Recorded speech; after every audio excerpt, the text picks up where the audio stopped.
Hello friends, இன்றைக்கி நம்ம ground Turkey இல்லைனா மின்ஸ்ட் டர்க்கி, அதாவது நம்ம கொத்துக்கறி இருக்கு இல்லையா, வாங்கோலியில் கொத்துக்கறி மாதிரி இதே ரெசிபியை நீங்கள் சிக்கன்லேயும் ட்ரை பண்ணலாம். பட் வாங்கோலியை பொறுத்த வரைக்கும் என்ன அப்படின்னா, அதில் பைண்டிங் நேச்சுரலாகவே ரொம்ப சூப்பராக இருக்கும்.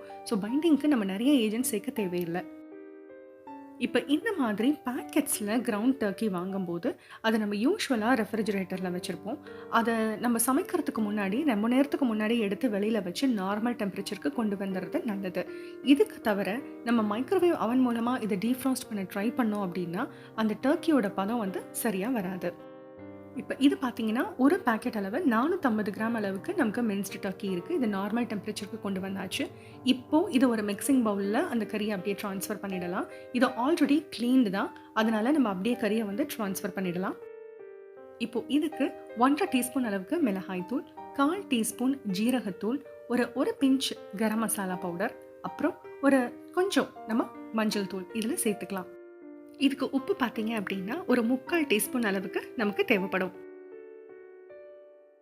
இப்போ இந்த எல்லா இன்க்ரீடியன்ஸையும் நல்லா மிக்ஸ் பண்ணிடலாம். இது கூட சேர்த்து நல்லா பொடியாக அரிஞ்ச அரை பெரிய வெங்காயம் சேர்த்துருக்கேன். ஏன்னா வெங்காயம் நிறையாவும் இருக்கக்கூடாது, அதே நேரத்தில் வெங்காயம் நல்லா பொடியாக அரியணும். இப்போது இந்த அளவுக்கு மிக்சர் கிடச்சிரும், பட் கொஞ்சம் ட்ரையாக இருக்கும்.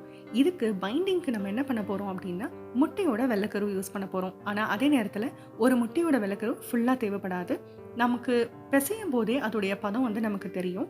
இதுக்கு பார்த்தீங்க அப்படின்னா எனக்கு 2 டீஸ்பூன் அளவுக்கு முட்டையோட வெள்ளைக்கரு மட்டும்தான் தேவைப்பட்டது. ஒவ்வொரு டீஸ்பூனாக ஆட் பண்ணுவோம். வடை பிடிக்கிற அளவுக்கு நமக்கு கன்சிஸ்டன்சி வந்துருச்சுன்னா அதுதான் கரெக்டு. அப்புறம் பார்த்தீங்கன்னா இதை நம்ம ஷாலோ ஃப்ரை தான் பண்ண போகிறோம், டிப் ஃப்ரை பண்ண போகிறது இல்லை. அகலமான பேன் எடுத்துக்கலாம். ஓரளவுக்கு கொஞ்சமாகவே நம்ம எண்ணெய் சேர்த்துருக்கோம், இது ஷாலோ ஃப்ரை தான். அதுக்கப்புறம் எண்ணெய் நல்லா சூடானதுக்கு அப்புறமேட்டு சிம் பண்ணிவிட்டு நம்ம வடை மாதிரி தட்டி இதில் டூத் பிக்ஸ் குத்தி இதை நம்ம லாலிபாப் ஷேப்க்கு கொண்டு வர போகிறோம். இப்போது இதை நம்ம வடை மாதிரி தட்டுறதுக்கு நம்ம எண்ணெய் 2 கையிலையும் நல்லா கோட் பண்ணிவிட்டு அதுக்கப்புறமேட்டு வடை பிடிச்சிங்க அப்படின்னா ஒட்டாமல் ஈஸியாக வரும். ஸோ இந்த மாதிரி டூத் பிக்ஸ் சொருவி இதை நம்ம லாலிபாப்ஸ் மாதிரி ஆக்கிட்டோம். இப்போ இந்த ஸ்டிக்ஸ் இருக்கிறதுனால நமக்கு திருப்பி போடுறதும் ரொம்பவே ஈஸியாக இருக்கும். இப்போ மீடியம் ஃப்ளேமில் வச்சு நம்ம குக் பண்ண போகிறோம். ஒவ்வொரு சைடும் ஒரு 2லேருந்து 3 நிமிஷம் டைம் கொடுத்து குக் பண்ண போகிறோம். டர்க்கி இன்ஃபேக்ட் ரொம்ப சீக்கிரமாகவே குக் ஆகிடும். ஸோ 2 சைடும் நல்லா குக் ஆனதுக்கப்புறமேட்டு அந்த இன்பிட்வீன் சைட்ஸ் வேகிறதுக்கு இந்த மாதிரி டில்ட் பண்ணி குக் பண்ணுங்கள். அவ்வளவே தான். இது 15 நிமிஷத்துலேயே சூப்பரான கிரவுண்ட் டர்க்கி லாலிபாப்ஸ் ரெடி ஆகிடுச்சு. குட்டீஸ்க்கு மட்டும் இல்லை, பெரியவங்களுக்கும் இது ரொம்ப பிடிக்கும். அதே நேரத்தில் யாராவது கெஸ்ட் எல்லாம் வராங்க அப்படின்னா இந்த மாதிரி ட்ரை பண்ணி சர்வ் பண்ணிங்கன்னா ரொம்பவே அப்பீலிங்காகவும் இருக்கும். இது நீங்கள் இந்த மாதிரி லாலிபாப்ஸ் மாதிரி மட்டும் இல்லை, நம்ம கோலா வடை செய்கிற மாதிரி இந்த மாதிரி தட்டியும் போடலாம், இந்த மாதிரி சிலிண்டர் ஷேப்லேயும் போடலாம். அதுக்கப்புறமேட்டு எல்லாம் 2 சைடும் குக் ஆனதுக்கப்புறமேட்டு இந்த மாதிரி லைட்டாக டில்ட் பண்ணி இது ஒரு ஃபைனல் குக் பண்ணி எடுத்துருங்க.